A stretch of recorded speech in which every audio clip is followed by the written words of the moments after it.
Hey everybody, this is Brant with Nutrition First Coaching. So let's do a little label check here.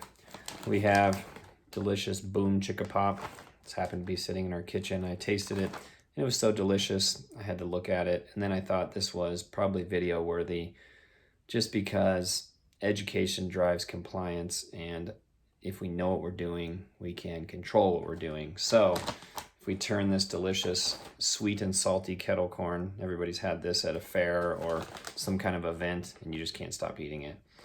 So if we look at the back here, something new that's happened in the year 2020 was companies had to start adding the included sugar in a product.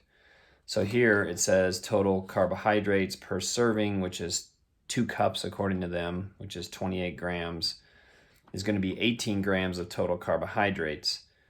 That's going to be 2 grams of fiber, 8 grams of sugars. So that's the naturally occurring sugars or carbohydrate that's in the popcorn. And then they added or included added sugars are 8 grams. So basically what companies are having to divulge now is how much they're adding sweeteners and sugars, usually in the form of just, this one says cane sugar, one of those names they put on there to try to make it sound like it's really good for you.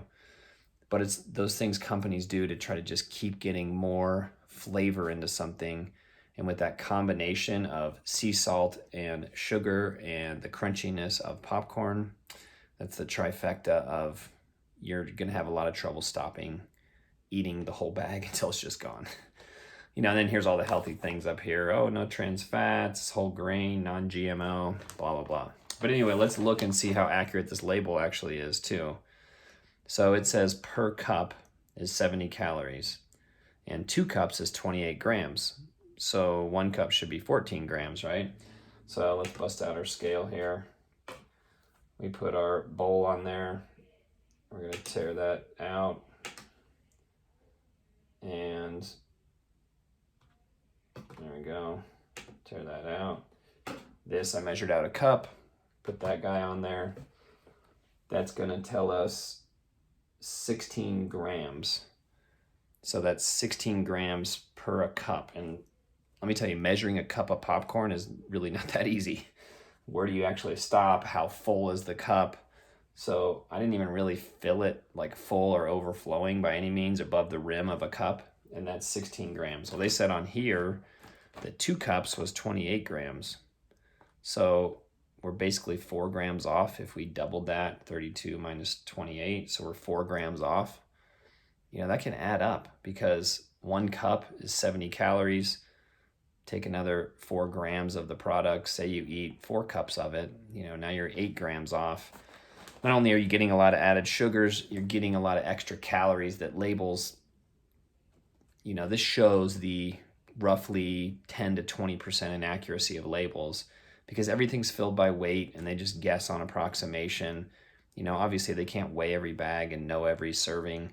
So that just shows you when you really are tracking something, how it can be off by a few grams, and those grams add up, and that can add up to a few hundred calories a day, depending on how accurately you're trying to weigh and measure everything.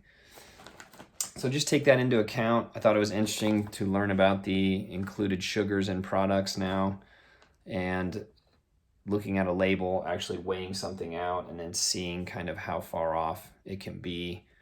This one, I knew it wouldn't take much, just do it once and I'd probably figure out that it was pretty far off.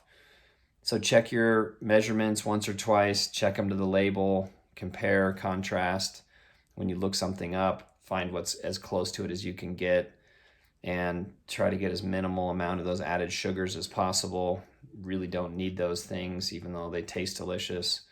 They tend to make us overeat. They cause blood sugar problems, insulin regulation, yada, yada, yada. Bunch of other things that cascade from there. All right, have a great day. Keep on eating, and I'll go put these away so I stop eating them.